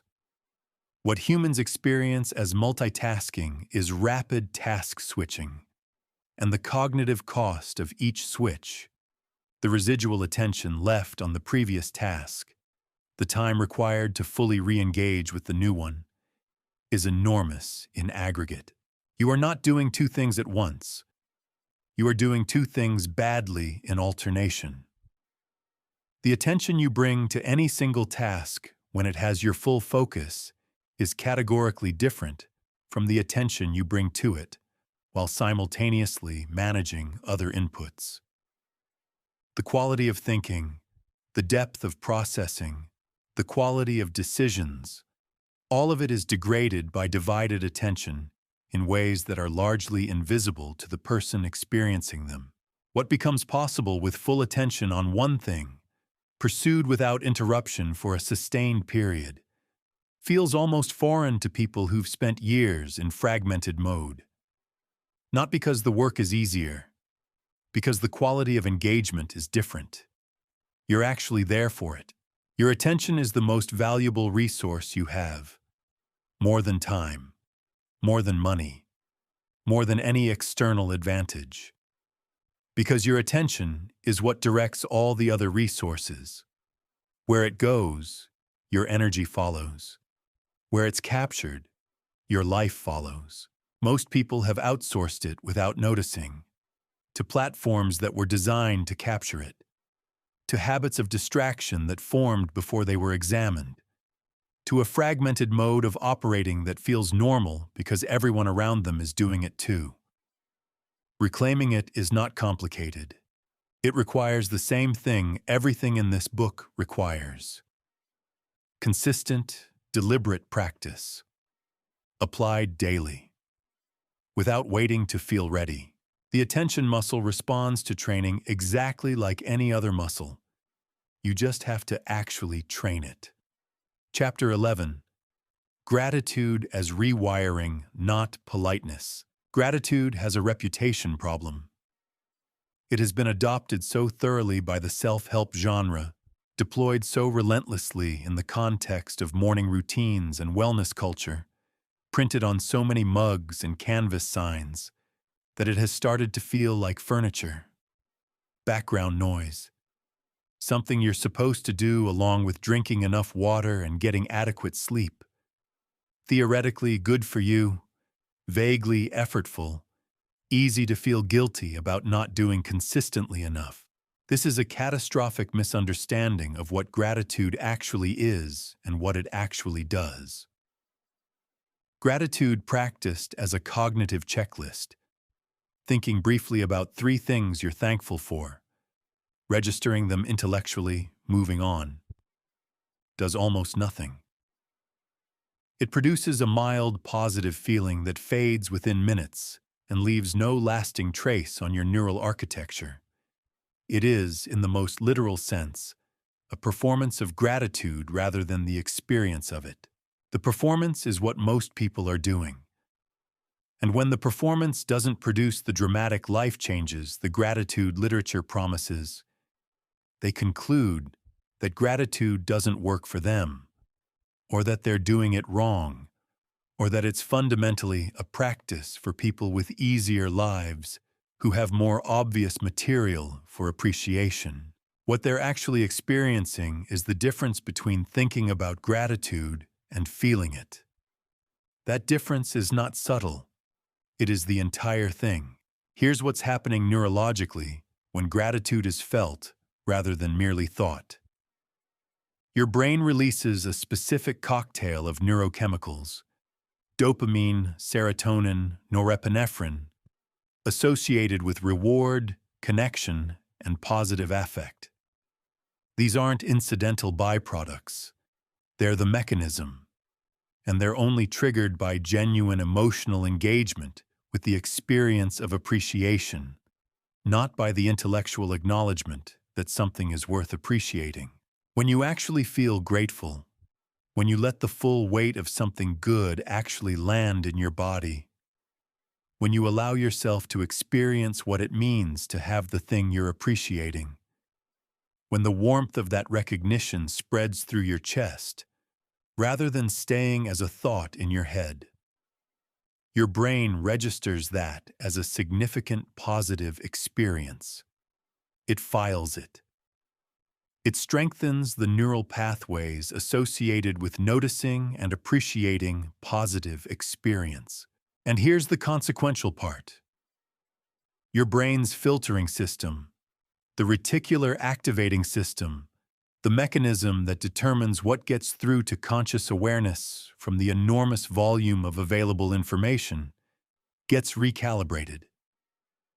You've been training it through the practice to prioritize evidence of good things. Over time, it gets better at finding them. Not because the good things increase, because your capacity to notice them does. This is the rewiring, not a metaphor.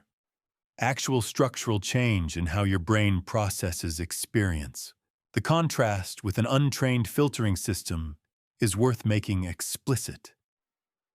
A brain habituated to focusing on what's wrong, through chronic stress, through anxious scanning for threats, through the news environment or the social environment, or simply through decades of unreflective negative focus, becomes increasingly efficient at finding evidence of wrongness.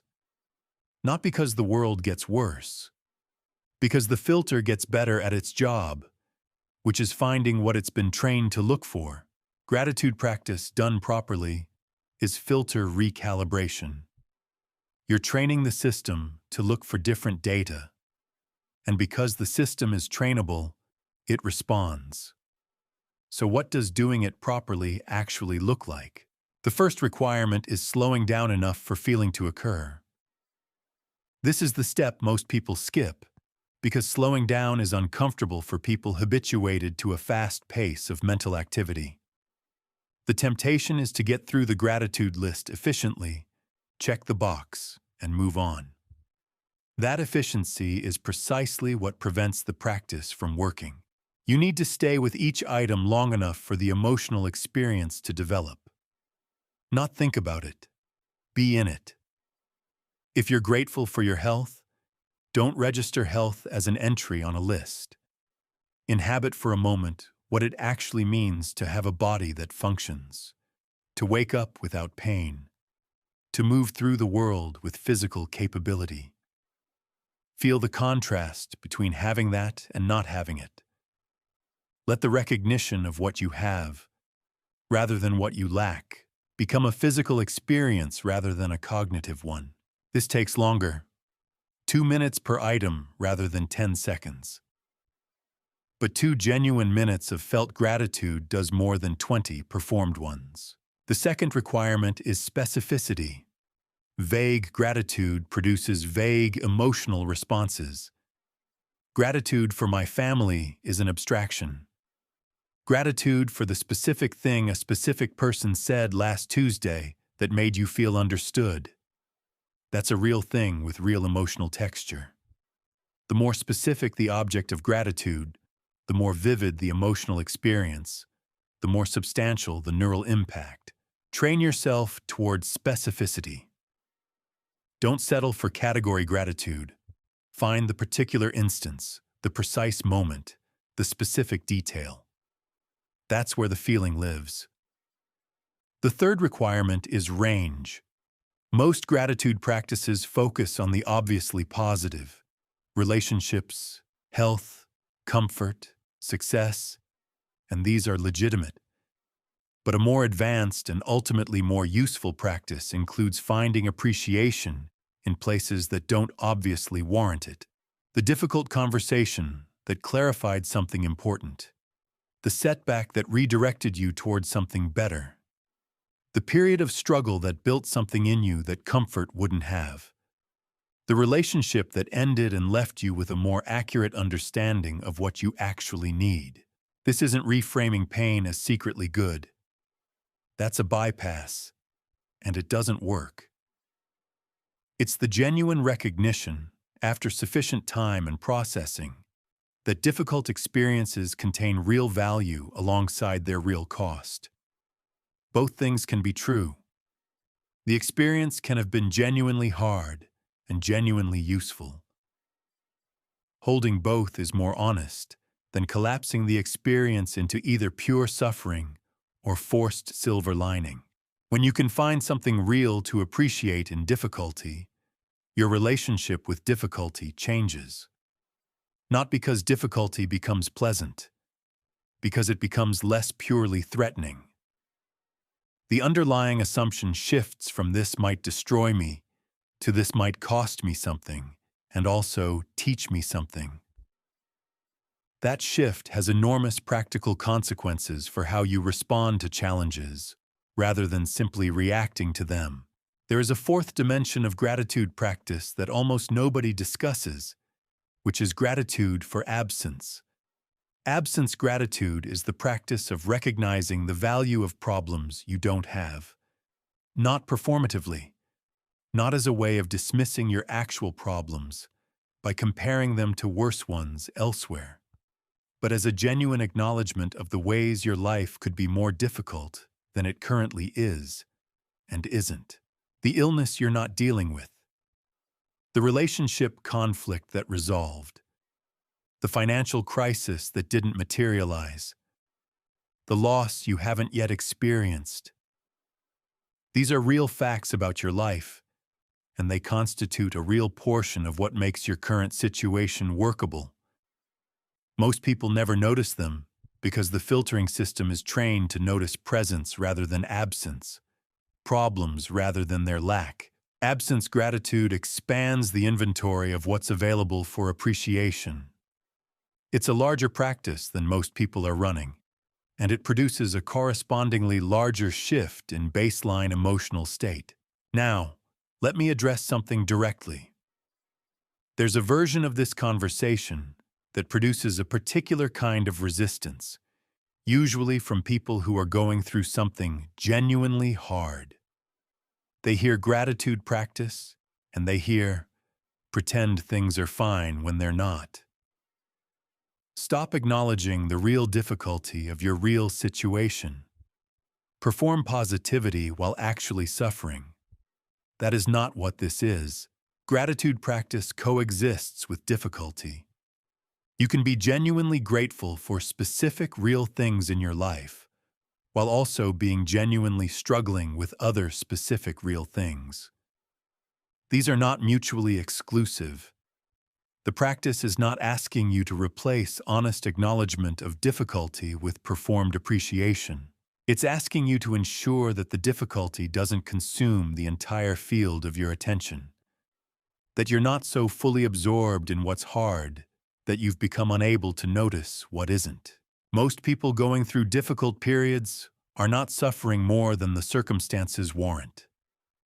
They're suffering more than the circumstances warrant because their attention has collapsed entirely onto the difficult thing, filtering out everything else, which makes the difficult thing feel total rather than partial. Gratitude practice doesn't minimize the hard thing. It restores the context around it. One more thing about gratitude that's worth saying plainly. It's contagious in a direction that's useful. When you express genuine appreciation to another person, not social courtesy, not the reflexive thank you of transactional exchange, but actual specific acknowledgement of what someone contributed and why it mattered, something happens in the interaction that's qualitatively different from ordinary exchange. The person receiving it feels genuinely seen. Their response to you changes. The relationship warms in a way that generic positive interaction doesn't produce. And your own experience of the relationship shifts because you've just trained your attention through the act of articulating the appreciation to notice what this person contributes. You've made it more vivid to yourself. The filtering system just got a new data point about where to look for value in this relationship. Expressed gratitude improves the relationship and deepens your own appreciation simultaneously. It's the rare practice that returns more than you invest. The gratitude literature sometimes makes this sound like a manipulation strategy. Be grateful to people, and they'll give you more. That framing misses the actual mechanism. It's not that expressing gratitude causes people to give more. It's that genuine appreciation changes the quality of your attention and the quality of your presence, which changes the quality of your relationships, which changes what those relationships produce. You're not engineering an outcome. You're changing the conditions. Gratitude, practiced genuinely, consistently, with emotional engagement and real specificity, is one of the most structurally significant things you can do for your psychological life. Not because it makes you feel temporarily better, because it literally changes the brain you're using to navigate your existence. You're either training the filter toward appreciation, or you're leaving it to train itself toward whatever it defaults to. The default, for most people in most environments, is not appreciation. You have to choose this one deliberately. Chapter 12. Abundance is a posture, not a prize. Abundance is not something that happens to you when you finally have enough. This is the central misunderstanding that keeps people locked in scarcity their entire lives. They treat abundance as a destination, a threshold, a level of external accumulation beyond which the experience of sufficiency finally kicks in and the anxious grasping stops. They're waiting for the number in the account, the title on the card, the size of the house, the stability of the relationship, to tell them it's safe to relax into feeling like enough. The number never does that. The title doesn't either. Neither does the house. Because abundance is not an external condition. It is an internal posture. And if you haven't developed the posture, no external condition will produce it for you. You will simply carry the scarcity orientation into the new circumstances and find new things to be anxious about losing or not yet having. This is not a philosophical observation. It is a description of a mechanism that plays out with extraordinary regularity in the lives of people who achieve significant external success and find themselves, confusingly, no more at ease than before. Sometimes less. The mechanism is this. Scarcity consciousness is not a response to having little. It is a relationship with reality organized around the assumption that there is not enough.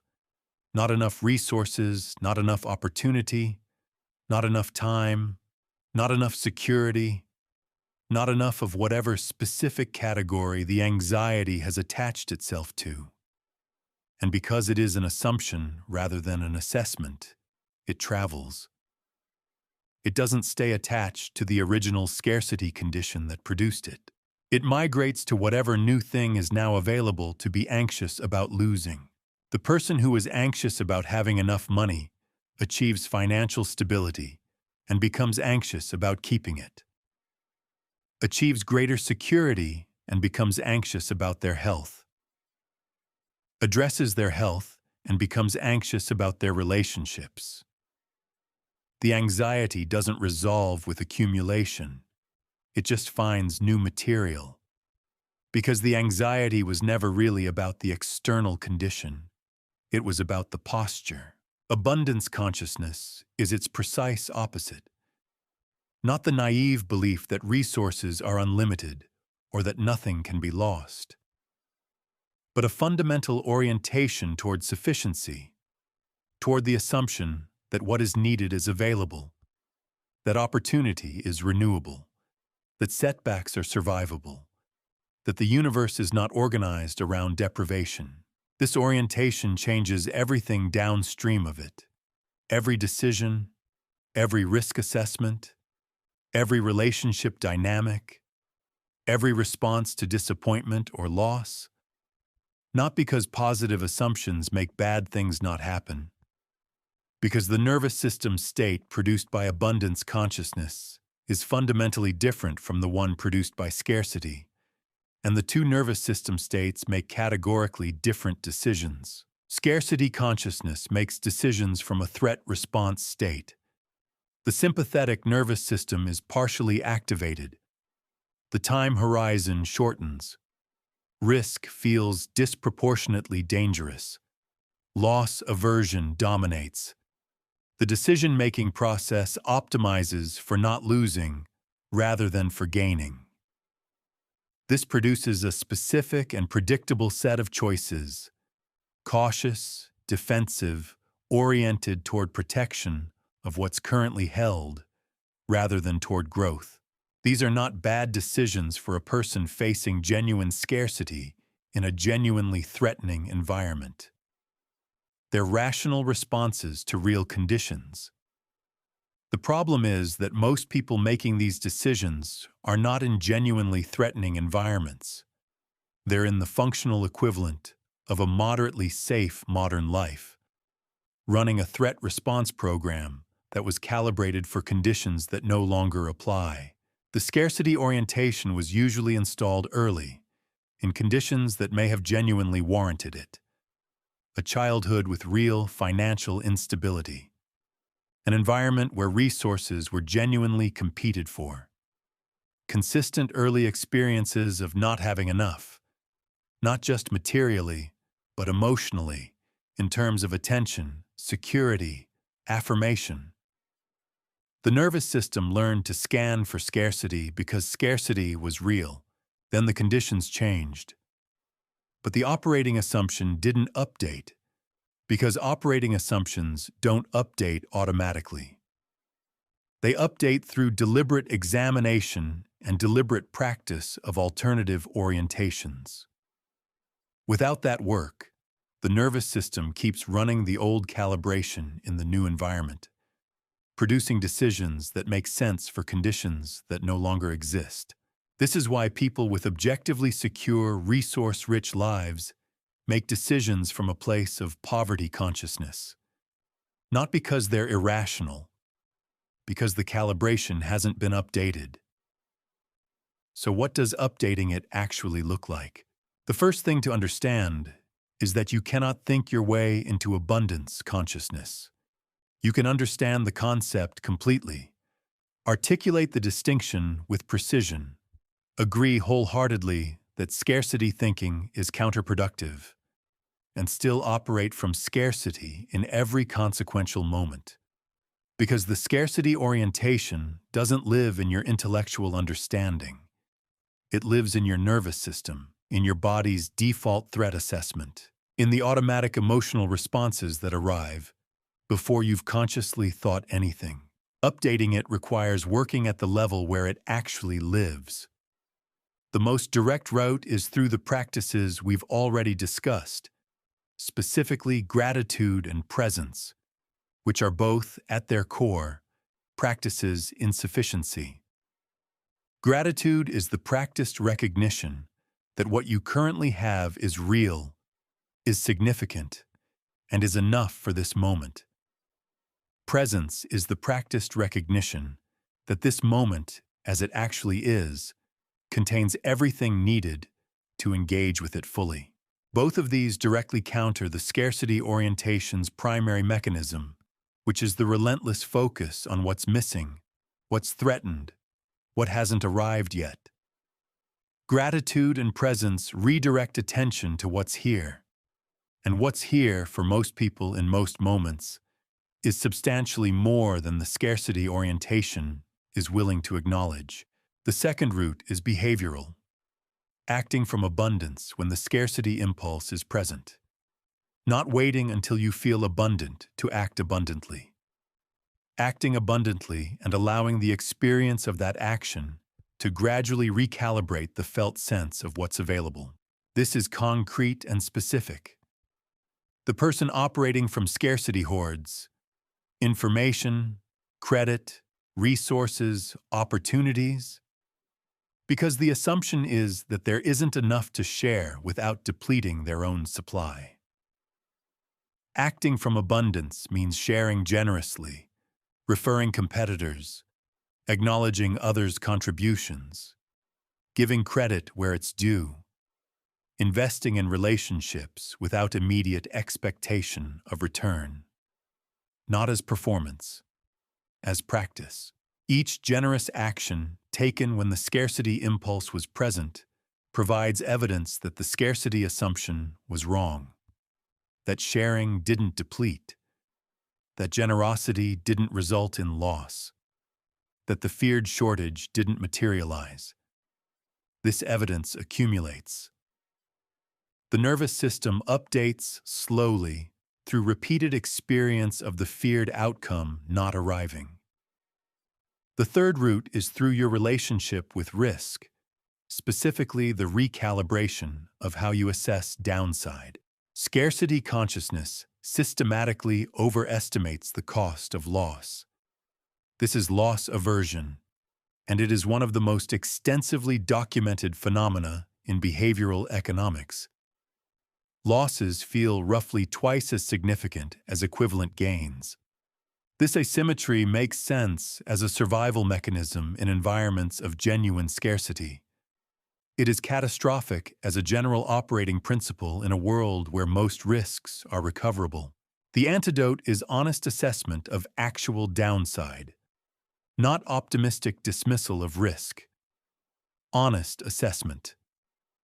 What would actually happen if this went wrong? Not the catastrophized version the scarcity mind produces, the version that moves immediately from failure to total ruin in 3 automatic steps. The actual realistic consequence of the actual realistic failure mode. Most of the time, the actual downside is substantially smaller than the felt downside. The risk is survivable. The loss, if it occurs, is recoverable.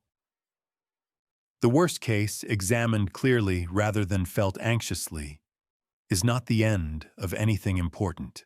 This doesn't mean every risk is worth taking. Some aren't. But the decision about which risks are worth taking should be made from an accurate assessment of what's actually at stake, not from a threat response system calibrated for conditions that no longer apply. There is one more dimension of abundance worth naming directly, because it's the one that gets the least attention in conversations about this topic. Abundance of identity. Scarcity consciousness doesn't only apply to money. It applies to significance, to attention, to worthiness, to the sense of there being enough room in the world, in your field, in your relationships, in the culture, for you to occupy a meaningful position without displacing someone else or inviting attack. This is the abundance question that underlies every creative risk, every professional aspiration, every decision to pursue something that matters to you. Not is there enough money, but is there enough room? Is my contribution wanted? Is there space for what I have to offer? Is visibility safe? The scarcity answer to all of these is essentially no. There's limited room. Standing out invites attack. Being seen creates vulnerability. The field is crowded. What you have to offer probably isn't different enough to matter. The abundance answer is different in kind, not just in degree. It doesn't argue that there's plenty of room. It operates from a different premise altogether. It says, "The value I create is mine to create regardless of what anyone else is creating. My contribution doesn't compete with others' contributions." Visibility is a requirement for impact, not a vanity. The world has room for genuine work done with genuine care. This orientation changes what you attempt, what you invest in, how much of yourself you're willing to put into what you do. Scarcity of identity produces hedged, half-committed work. Work that protects itself by never quite fully arriving, never quite fully claiming what it is, never quite risking the exposure of genuine ambition. Abundance of identity produces the opposite. Work that shows up fully, that commits to what it is, that accepts visibility as the cost of impact and pays it without excessive drama. You don't develop this by feeling confident first. You develop it by acting from it before you feel it, consistently enough that the evidence accumulates and the feeling follows. Abundance was never something the world was going to hand you when you'd earned it. It was always a posture you were going to have to choose. You are not the same person who started this book. Not dramatically. Not in ways that are necessarily visible yet. But something has shifted in the way you're reading your own experience. A slight increase in the gap between what happens and what you automatically conclude it means. A small but real awareness of the machinery underneath the behavior. A growing suspicion that several things you've been treating as facts about yourself are actually just positions you've been defending. That suspicion is the beginning of everything. The principles in this book are not complicated. They're uncomfortable, which is different. Complicated problems require more information.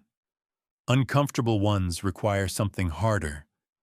The willingness to look honestly at what's been running in the background and take genuine responsibility for it. Not blame, responsibility. The distinction matters.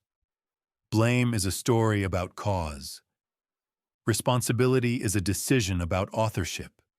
You are the author, not of everything that has happened to you.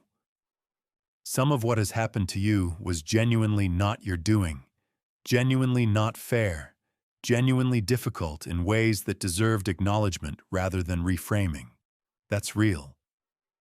But the story you've been telling about what those experiences mean, about what they say about you, about what they make possible, about what kind of life is available to someone with your particular history. That story is yours. You wrote it.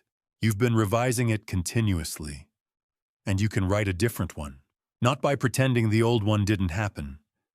By deciding it isn't the only interpretation available.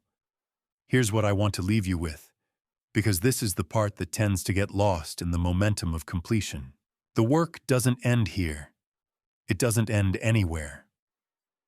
The person you're becoming is not a destination you're approaching.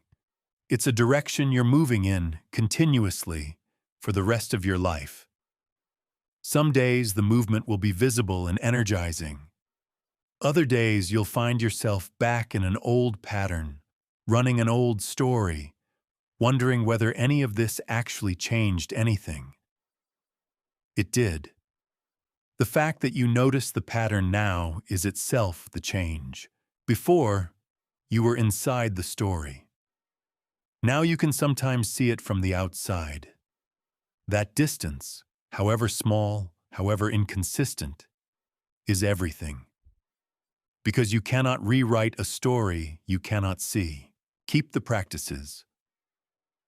Not because they're pleasant, though sometimes they are, because they maintain the awareness. The meditation that keeps the observer position accessible. The gratitude that keeps the filter calibrated toward what's here rather than what's missing. The honest examination of belief that keeps you from mistaking your interpretations for facts.